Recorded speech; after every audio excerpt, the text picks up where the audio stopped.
Hello, everyone, and good evening. Welcome to the first session of an introduction to ancient Indian history and archaeology. Though everybody here really knows me, but I still thought for the benefit of whoever is joining now, I'll give you a small introduction about myself. My name is Preeti, as it says, and I've been very interested in ancient Indian history, and because of which for the past 20 years have been extensively reading and traveling for the same. And after 25 years, I resumed studying when I signed up at Xavier's College for a master's in ancient Indian history and culture. After which I'm currently now studying Sanskrit, and I hope to do a master's program at SNDT University. So today's talk is actually to give you an introduction into what really constitutes as ancient India.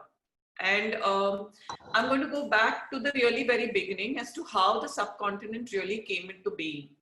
And what I really hope to do by these series is to give you an introduction into how we have come about to be who we are through the medium of art. Because people who lived at different times in the timeline have all left behind certain artifacts by which we can understand how they lived, how they ate, how they conducted themselves, and how they took their lives forward. So this is just something in which I hope to reach out to children as well as adults and as well as youngsters, by which I can connect them to ancient India. And let's start. Yeah, I just have a small request. If everybody could just mute themselves so that others aren't disturbed, and I'll do a question answer session at the end of the program, at the end of the slides, where whatever queries are there, I hope to answer them to the best of my ability. And you can type it on the Zoom chats, and as and when we'll have a bank of them once the presentation is over. Let's begin. And also, a real big thank you to Amita Mani, because had she not really insisted that I do a talk, I would have really never come down to make this presentation. So Ami, really, thank you so much. Preeti, thank you for doing this for us, Preeti. Thank you so much. Okay, so here we go. Let's start. So this is what a timeline is actually. When you look at the center of the slide, you'll see a line that is going horizontal. That is time and the passage of time. When you look on the left side, it's much larger than the right side, because the left side is what is called BC and the right side is AD. Now, this is a Gregorian calendar, a Roman calendar which we follow in as a civilization. We follow that, and hence, because the birth of Christ was a focal event in the Roman calendar, we place his birth to decide what happened before and what happened after him. I've put this slide out just to give you a small understanding of how. Now, if you look at the left side of the slide, it's far more than the right side, because an enormous amount of time has passed till the birth of Christ. In that, the evolution of Earth happened, human evolution happened, fire was discovered. From chimps, we separated, became primates, and then became human. All of that has happened before Christ. Christ has come in year 0, after which you begin counting the year after that. So this is basically a timeline. Now, AD means after death of Christ, but in the past, a few people have not liked to associate, because of the birth of Christ being a religious event, they do not like to associate it with after death, and hence it has become to be called as the Common Era, which is CE. So you have BC, before Christ, and you have CE, which is the Common Era, which is the era that we all know about. Now, this is the word history in English comes from the Greek word historia, which is the study of past events, particularly in human affairs. Now, it's very simple to understand if you divide history into pre and proto. Pre is when there was no writing, and proto is when there is writing. When there was no writing, it was a non-literate society. But having said that, did have a sense of history because they had oral transmission amongst themselves. Proto is obviously, as you can see, when writing comes in, you have a literate society. It indicates urbanization, emergence of cities. But what really writing did was it transformed societies, because what happened was that the ruler could, exercise his power, like how Ashoka, you have the Ashokan edicts. Then you could see the merchants who could also do very good accounting, because even if writing was invented, necessarily there was no currency. And hence there was the barter system. And because of writing, you have very good, merchants were able to maintain the records of their exchanges. And then you have the Egyptian civilization, where you have the hieroglyphics, which is again a very pictorial depiction of writing, but communicating a lot, and it has been completely deciphered. Priests were able to record and to record their rituals, their religious texts. Poets were able to put down their creativity in writing for future generations to read. So in that sense, writing did transform society. Then you have also modern history, which is from the 18th century to present day. Now, this is where we really begin our migration out of Africa. When you look at where the cursor is on number 1 in the African continent, you will see that there is this number 1 has something that is written as 2 lakh years ago. Now, what 2 lakh years ago really denotes is when from chimps and primates, we become bipedal. By means of bipedal, I say, when we use, out of the 4 limbs that we have, we begin to use only 2 limbs to walk. The other 2 limbs get free. When those limbs get free, our access to food gets better, because you're able to reach out to a branch of a tree to pluck something, to eat something, your nourishment improves, and a lot of changes take place. But now you'll see from 1 to 2, just to go from the African continent to the Middle East, we took more than 1,30,000 years. And that is because we had to cross this small body of water. So we had to learn how the species that at that time crossed over had to learn how to make a boat to cross over water. And hence we are taking that time to cross. After this, the spread becomes very, very fast, if you look at the time. But obviously a lot happens in this period. Fire is discovered, and the species learns to make stone tools. Wherever it goes, depending upon the weather it faces and the temperate zones, the weather, the food available to them, they grow accordingly. So for example, if you have somebody who's migrated to Europe, this is Northern Europe where it's very cold. So he would require a larger body, a taller body, a broader body to give him that much of body heat. And hence you have much taller people that side.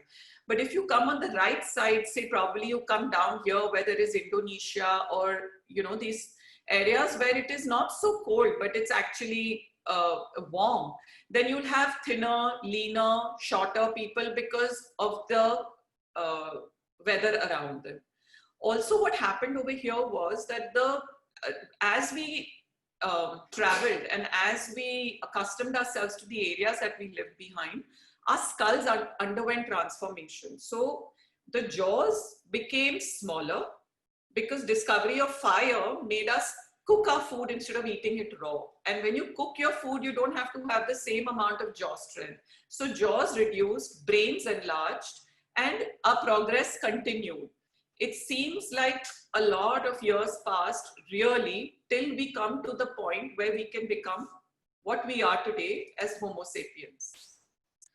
Now, we really don't have much. Like I said, I will take this journey through art. So we really don't have much in terms of Stone Age to really connect ourselves with. But what we can really see is are the stone tools that the people from those ages made. So this is like a very beautiful example of a hand axe. It's called the Olduvai hand axe, and it was found in Tanzania. It is the first tool made by are by, I can't say humans, but by the species that came out of Africa. This is dated to 1.4 to 1.2 million years old. Now you would think that what is this small piece? How can this be a tool? But if you really look at it, you will see that it was very convenient. It fit the palm of the hand, and it was really sharp on the edges. And it was required because we were yet in the jungles and we did not have too many weapons with us. We were still the prey. We were not on top of the food chain. And hence, this was required to forage, to dig in the ground, to remove the worms, the berries, and the mushrooms, and also sometimes break open the skull or the bone of the animal that the predator had attacked but left behind, which we would get to eat. So this is the Olduvai hand axe. This is from Tanzania. And what you see on your right is a Stone Age tool from India, Western India, which is about 2 to 1.2 million years old. Now the time here really tells you that things were happening simultaneously. It's not like things were happening there and things weren't happening here. Once migration took place, things went on pretty simultaneously across.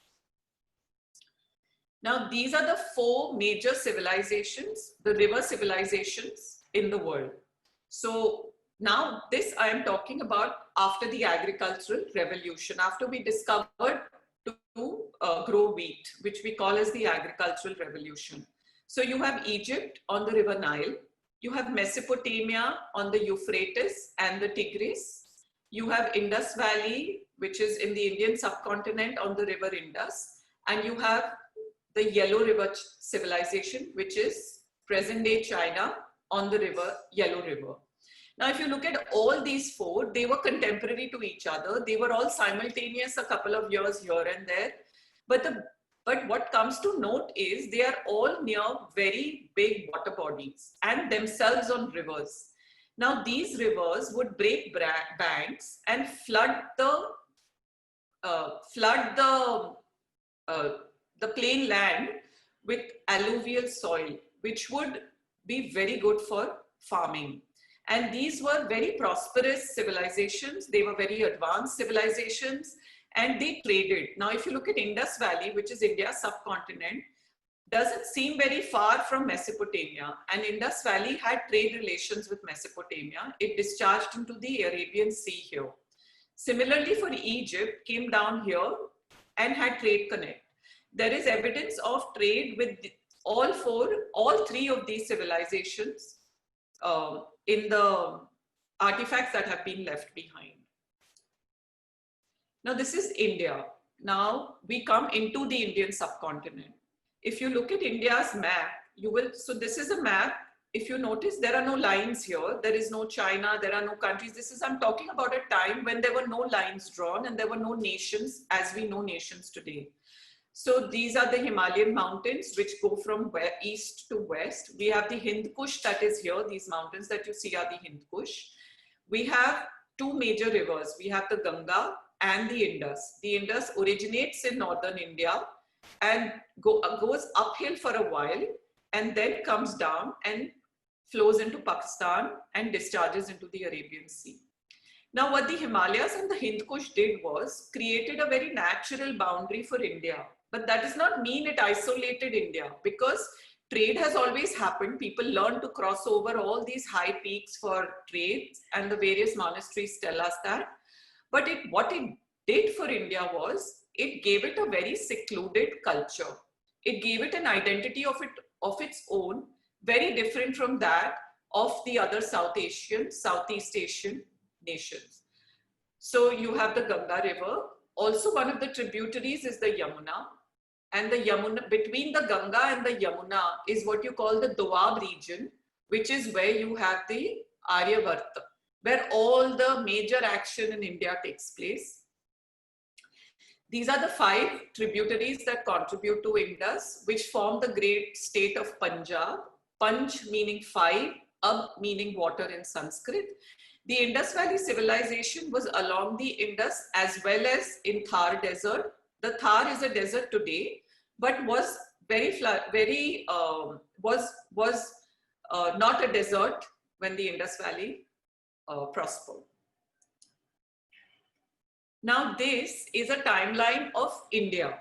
I'm not necessarily going to cover all the topics. This is one which is handmade by me. Now, if you look at here, I've put it at 9000 BCE. 9000 BCE is where the Bhimbetka rock shelters in Madhya Pradesh give us the first evidences of human occupation, though the Bhimbetka caves have been occupied from over 1 lakh years ago, but we get paintings that, we get paintings, cave paintings that tell us about the occupation of Bhimbetka. Then, so that is 9000. When you come closer, say maybe to 599 BCE, you see that Mahavir is born, the 24th Jair Tirthankara.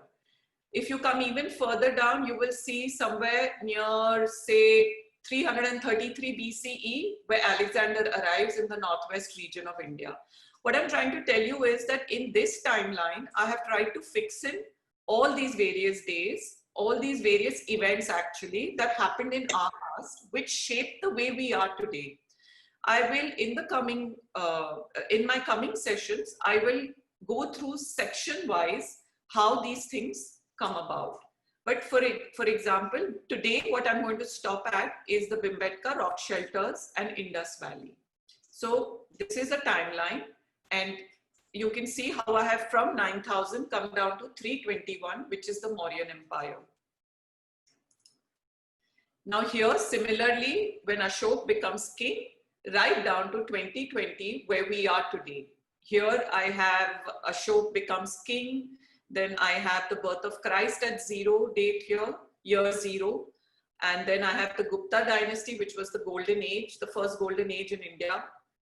783 CE, where we have the birth of, 786, I'm sorry, CE, where you have the birth of Islam. And then we have the Mughal dynasty over here. We have the end of British rule here, and we are at 2020 over here. So this is Bhimbetka. Now, these are the world's first open air art galleries. If you see this painting, it is very old. It is supposed to be around 15,000 BC. It's very difficult to really envisage how life may have been at that time. But what you can really see is that we are still hunters, because you see standing with some sort of a spear here. And this is looks like an elephant with great tusks and a trunk here. But please notice the legs. The legs over here are not dynamic. They are not in motion. They do not depict movement, is what I'm trying to tell you, because in the further slides, I will be showing you that. These are very well preserved in Bhimbetka caves. Bhimbetka caves is located about 50 to 60 kilometers from Bhopal. This is another painting here, which date back to 30,000 years. Here you see some sort of a pagan ritual is on, where somebody is wearing these robes and he's carrying a sort of a sword and a shield and has a headdress. So maybe he is some sort of a king or a chief of the tribe. And you have some more paintings here which also show this. There's a very beautiful pattern which you see even today in a lot of our art. These patterns are seen repeatedly in our art even today.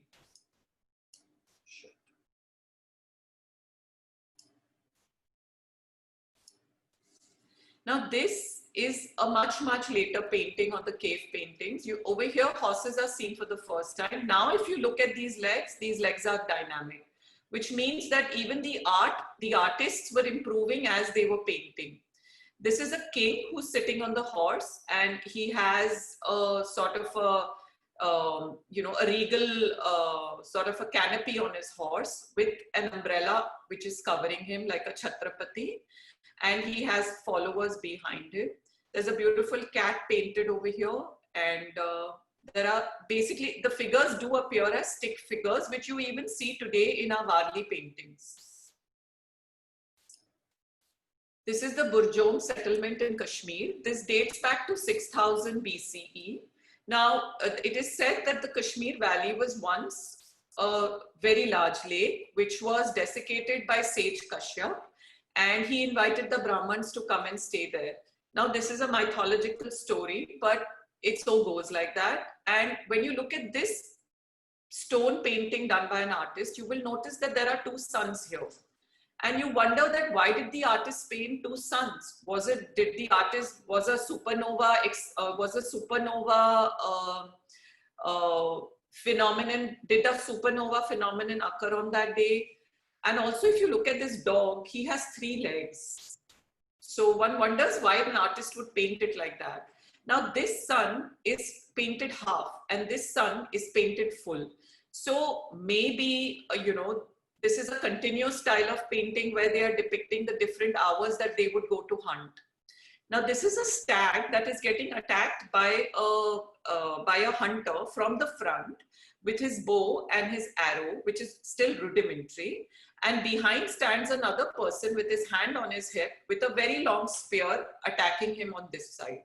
The spear also indicates that they were fishing because there is evidence that Kashmir was a lake. So there were water bodies and they were fishing.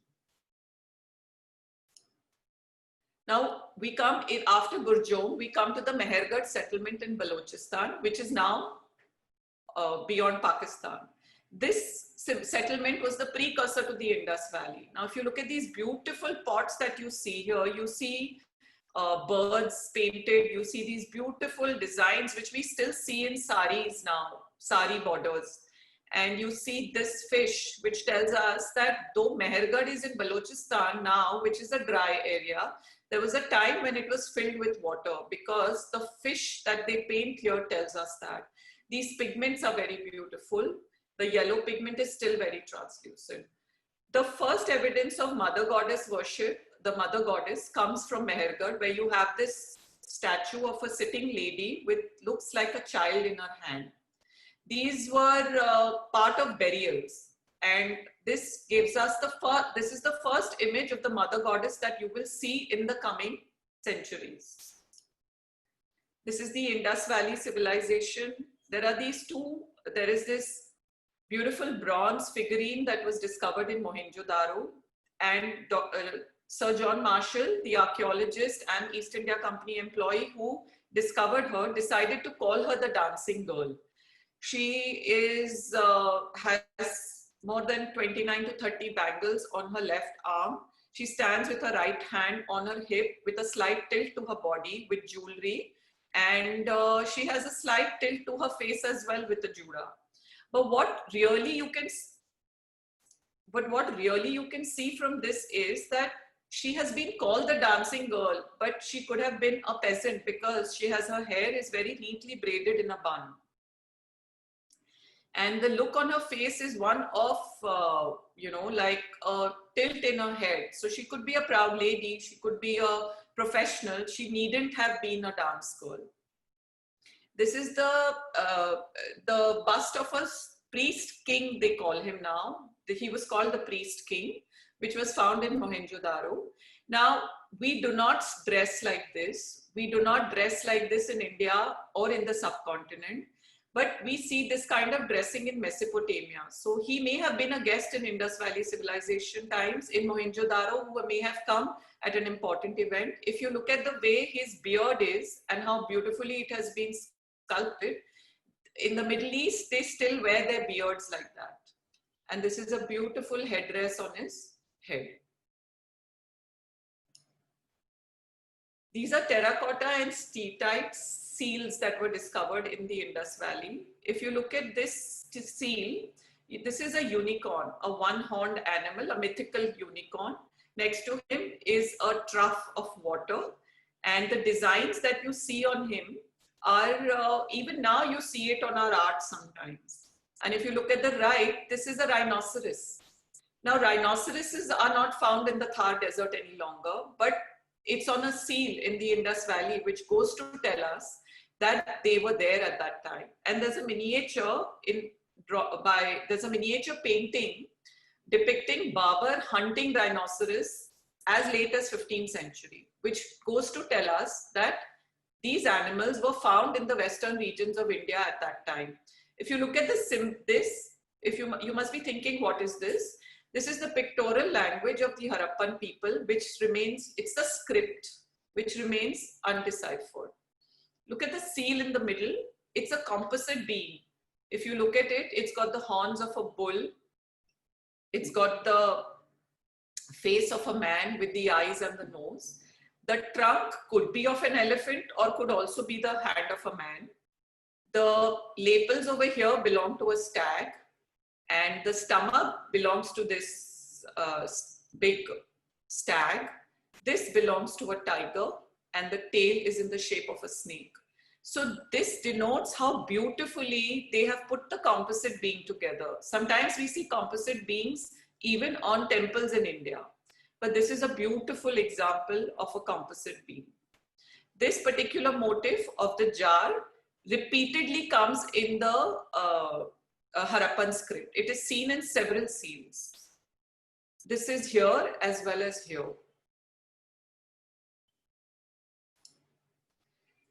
This is the swastika seals that were found in Harappa. This is the first time that we see the swastik symbol. And this particular page, I would like to say, sometimes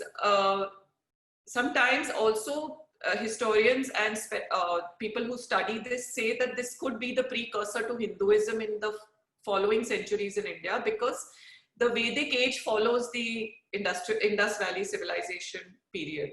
Now, these swastik seals were used by the Indus Valley people for their trade. They would seal their whatever they would export, they would seal it with these seals. And these seals were found as far as Mesopotamia. The seal that you see on the right it's called the Pashupati seal. It is proto-Shiva. It gives you the first impression of somebody sitting in a yogic pose on a sort of an elevated platform with two of his animals below him. You see several animals around him, a tiger, an elephant, a rhinoceros, a stag. These are wild animals sitting in front of a man who is sitting in meditation. He has the horn, the bull's horns are on him like this with an elaborate headdress, and he seems to be sitting in a yogic pose in meditation. Again, you can see the jar symbol over here. So this is called the Proto-Shiva seal, because they say that this may be that yoga was being practiced at that time because of the posture. This is the bibliography. Hello friends, welcome to my YouTube channel. I hope you liked the first session of History Talks, Itihaasa Kathayati. If you did, share it with family and friends, drop me a comment, show me a like, and subscribe to the channel. Stay tuned for further updates. Bye.